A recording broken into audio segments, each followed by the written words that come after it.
welcome again. Lucky today to have had the chance to get a second interview.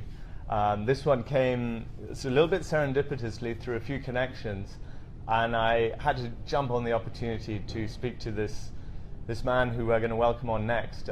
He's got a fascinating background. He's from Uganda. He's the only African at the law school at Stanford, which is quite incredible. He's here to do a master's in law.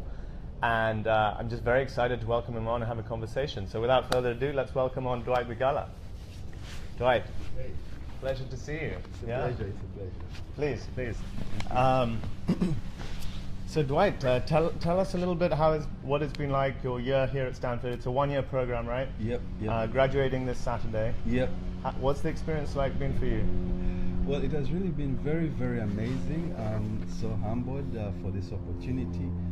I've been, I studied at law school. I'm doing a master's in law, science and technology. Mm-hmm. But I've been taking different classes at business school and also engineering school. So I kind of got the whole experience, law, business and engineering. Excellent. Yeah. What's a course that stood out particularly, that course that that was particularly memorable and that you think you'll take with you? Oh, okay.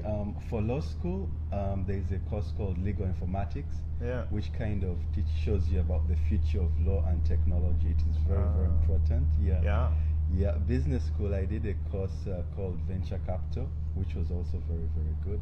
And engineering, what was it in that course that was particularly memorable? Venture Capital. It shows you.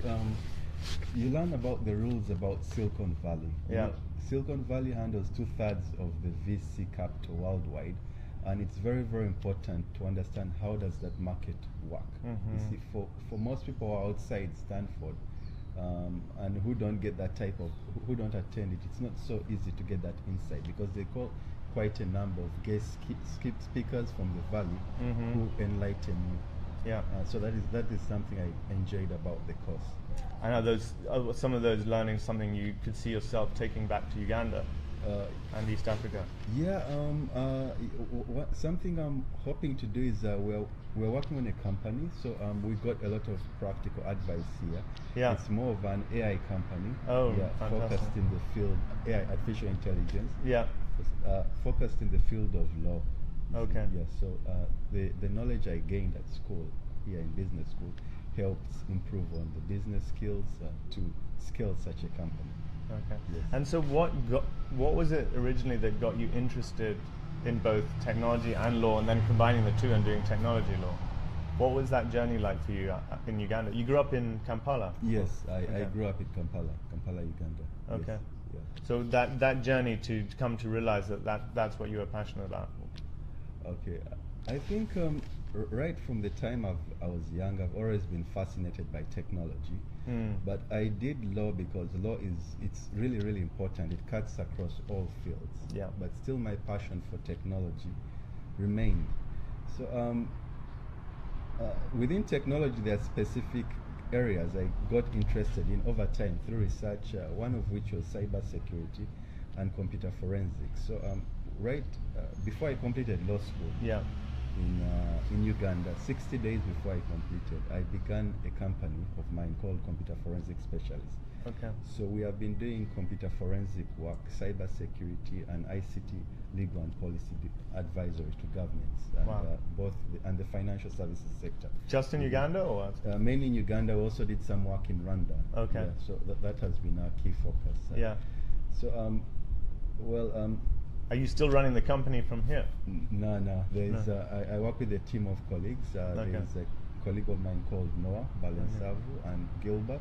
They handle it right now. I'm studying. So full-time student. Fantastic. Yes. Yeah. Great. So that's very interesting to learn about how you came to understand that.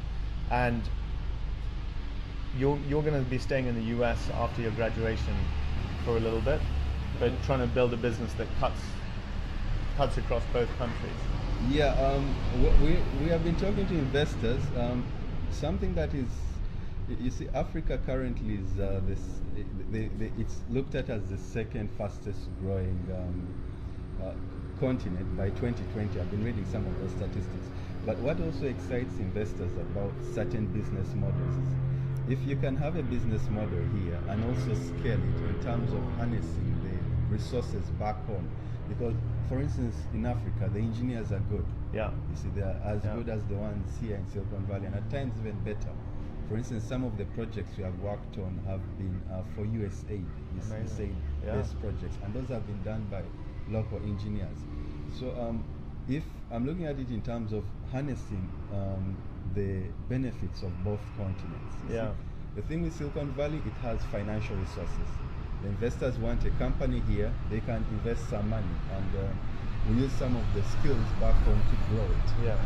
So that is how I'm looking at playing that kind of dynamic, how to get the benefit of both worlds. Yeah, that makes a lot of sense. Yes. So someone like you, you're obviously, you've been a leader in Uganda, leading a company. Quite clearly, you're someone destined for a big leadership role in business, whatever it is you choose to go into, law. What is it that leadership means to you, and what are the things you think about as you think about being that inspiring leader? I think leadership means you have to learn how to be a servant of all. Yeah. That is very, very important. Which is not only your customers. You have to learn how to also your employees. It's very, very important. So for me, I think that is one of the most defining traits of a successful leader, because if you can, for instance, if it's your customers, there's this saying, if you're a servant of all,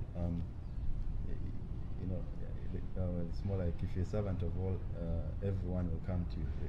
It's slightly along those lines, but it's the local language saying something like that. So it sounds like just thinking about being in service, servant leadership is how you think about your own style. Yeah, I think that is very, very important. It's something I'm working on, but I believe it's very, very important to achieve a lot and to also inspire others. Yeah, I think that is so important. Fantastic. And what gets you, you've talked a little bit about Africa's growth and the quality of engineering. Is there anything else that gets you particularly excited about the region, about East Africa?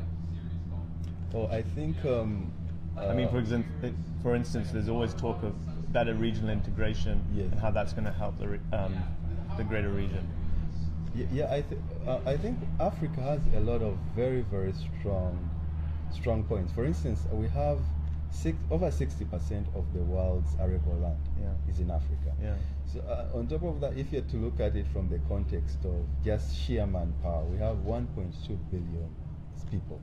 So, and in terms of the fastest growing countries in the world, the top 10 fastest growing countries in the world, the majority of them are found in Africa.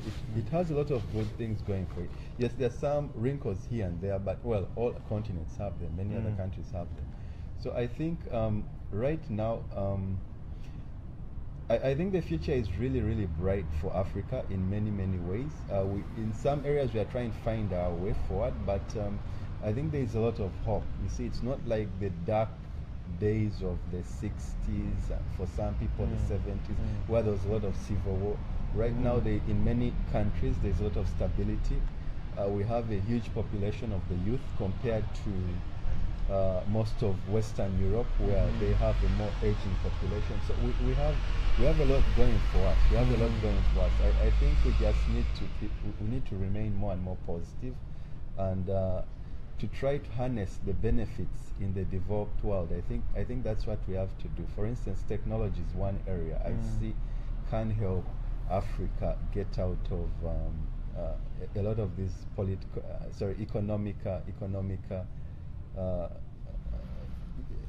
the economic failings that it has. I think technology can really, really do a lot, because you can be in another part of the world like Africa, and you're able to sell your product to the developed world. In Uganda, we have the case of a student who was at Makerere University where I studied. He was an IT guy. He was able to upload his app to do with translation. And translation, it was a dictionary, but it was downloaded numerous times. And the youngster, he was a student, he quickly became a millionaire. And most of his users were over overseas. Yeah. Yeah, So that's I think we great. have that type of thing. It's not only looking at the local market, but also the international market. you see. Yeah, So that's that's fantastic. on its own, Africa has certain strength. And Yeah. at this Fantastic. stage. Fantastic. So, well, to finish up here, I mean, I think a lot of our viewers are, they're looking to trying to design their own path so they too can become the next Dwight out there in the world. What words of advice would you have for those youngsters who are looking to follow kind of the path you forged?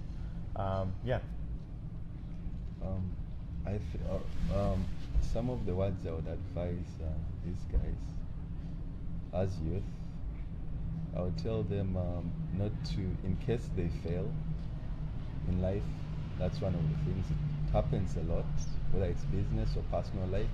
They shouldn't take it too hard. They should look for inspirations. The other people who have been failing, like Michael Jordan, he has gone through tremendous failures. I would encourage them to get back on track. Life, certain things are not so easy, and at times you may not see. You may be, for instance, fearful. You may be working on a project, like in my case. You may be working on a project, and you look at it and you're like, can I achieve it? But if I'm to borrow someone's words, Mark Zuckerberg recently said something that inspired me, and I hope it also inspires the youth. He said you need to start somewhere. You see, if he had looked at Facebook and thought of, if he pictured it when he had started and thought of what he needed to do to get it to where it is, he wouldn't have completed it. But he just said, look, you just need to start somewhere. So I would encourage the youth to also look at it like that. In case they fail, let them not be hard on themselves. Secondly, let them start somewhere. Let them start somewhere in what they are doing, however small it is. Small beginnings should not be despised. They should work hard on those things and make progress every day. And as long as it's positive and it is benefiting many people, they'll really be able to succeed. Fantastic. That's my advice to them. Right. Yes. It's been an absolute pleasure having you, speaking to you It's a today. pleasure too. It's a pleasure. Everyone's very proud. Uganda's proud. The whole of East Africa is proud for the work you're doing. Thanks for thanks for what you're doing here at Stanford. I appreciate it. You're really putting Africa on the continent. It's a pleasure. Thank you.